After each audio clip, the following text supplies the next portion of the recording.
Hey guys, welcome back to my channel. Today I have swatches for you from the Halloween 2023 collection from my brand Pampered Polishes. These are going on sale September 16th, so in the description box I will link my site, I will link my Instagram page, and then I'll link my swatching Instagram page where you can see more swatches of everything from today's video. Per the usual, this is a one batch release, so if something sells out, I don't plan on restocking. So we do have 6 new polishes in this collection, and let's go ahead and get started. So for starters, we have Best Witches for Life, and this is a red to violet to blue linear holographic with an aqua to cyan to lime magnetic effect. This can be built up on its own, or it can be layered as a topper over like a darker color to give, probably like a black, to give a stronger effect. But I love how this looks built up on its own. I'm going to show you 2 coats today for full coverage. I think the formula is good. No running, pulling, staining, any issues with application. The magnetic effect does stay after that magnet is drawn away, and I had 0 complaints. Here's 2 coats, and I was happy at 2 coats for full coverage, and I'm just using a cat eye magnet to magnetize this, but I did, on my test run of this, try the Aurora effect where you do it around the edges, and I really liked that look. I've never tried it before. You'll want some top coat for longevity purposes, but nothing is going to dry textured. Nothing will be difficult to remove, and there are 2 coats of Best Witches for Life.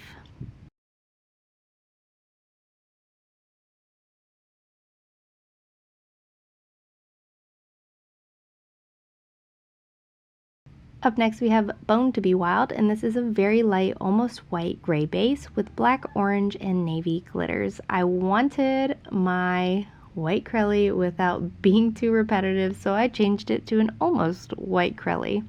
The glitter that's in here, I didn't do any kind of fishing or swirling to get. It all came out organically and naturally. I didn't hold the bottle upside down. It just comes out of the bottle this way. So if you want more glitter, you might want to hold the bottle upside down, but I don't know if it'll make any kind of difference. But I was happy with glitter payoff, and I am happy here at 2 coats for full coverage.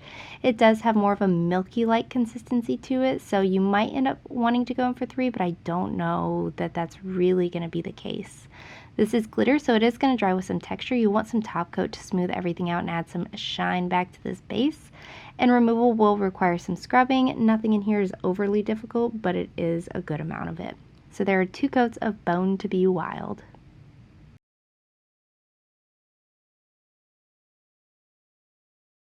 Up next we have Feeling Gourd, and this is the brightest of bright neon oranges that I could find. Crelly, and it's loaded down with matte black micro flakes, and this one glows in the dark. So this is extremely opaque here on this first coat. I didn't have any staining personally, but I want to throw it out there before anything else that I recommend using a base coat with this. These do have the potential to stain. This is again extremely opaque. I got full coverage in 2 coats. The amount of black flakes that are in here are in an absolute abundance, so they come out super easily, and they do spread out super easily across the nail as well. This is going to dry on the dull-ish side of things, so I definitely recommend going in for a top coat to smooth all of these flakes out and add some shine back to this, but everything in here is a flake, so nothing in here is going to be difficult to remove.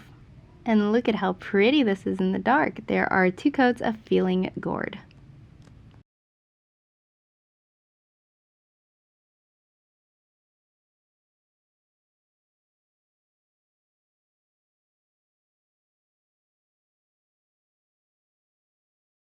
Up next we have Love at First Bite, and this is a blackened linear holographic base with a red to black shifty shimmer and holographic flakes.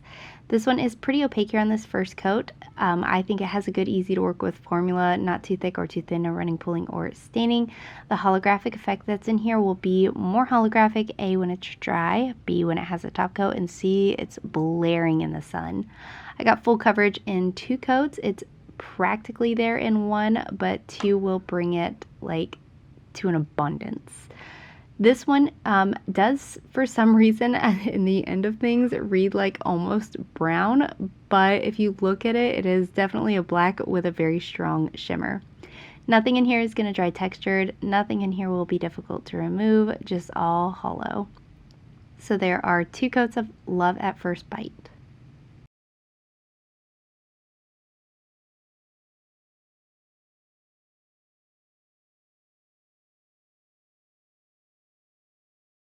Up next we have Yaaas Hallow-Queen, and this is a bright blue base with an even brighter blue shimmer accompanied by a linear holographic effect.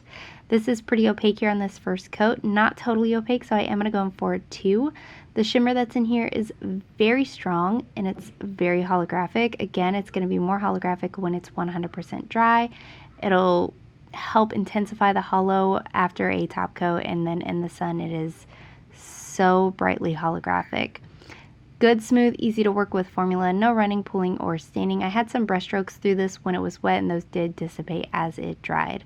So again, I got full coverage here in 2 coats. You'll want some top coat for longevity purposes, and also this is derived of a neon pigment, so it doesn't dry to the glossiest of glossy finishes, but it doesn't dry totally satin or matte either.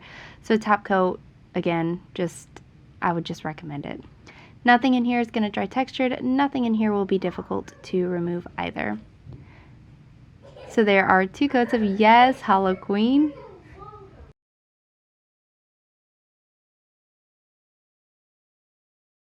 And lastly for today we have Zombeans, and this is a black to neon green thermal packed with bright gold micro flakes. I have zero idea where my hairdryer went. Like, we moved and that thing disappeared, so I haven't ordered another one, so we don't have the gorgeous footage of the thermal transitioning, but I do have photos of it due to water magic.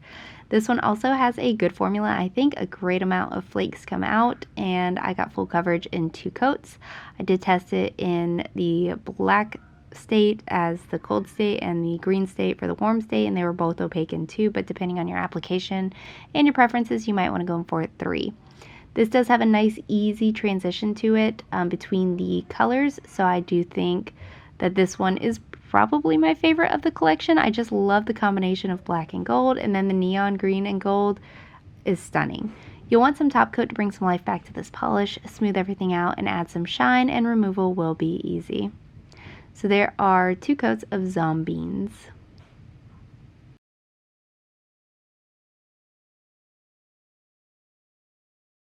And here's a look at the full collection. Halloween polishes are just my favorites to make. I was thinking, I still haven't picked my next theme for Hello Handmade Creations. I haven't been in it in a couple of months because I'm just stuck on a theme, but I was honestly thinking of like just doing Halloween as a theme because I love making Halloween polishes. They can be so unique and so out there and just so wild, and I know this collection isn't like out there, unique, and wild, but we have a magnetic, a glow in the dark, a thermal, a couple of like odd color combinations, and I'm here for it. I think they're unique and fun and involved, and they say Halloween, so I'm very happy with how this collection turned out. And guys, that is it. Let me know in the comments below what you thought of these polishes. Let me know if you plan on picking any of them up, and let me know what your favorite was. Give this video a thumbs up if you liked it, subscribe if you'd like to see more from me, and I will talk to you again next time.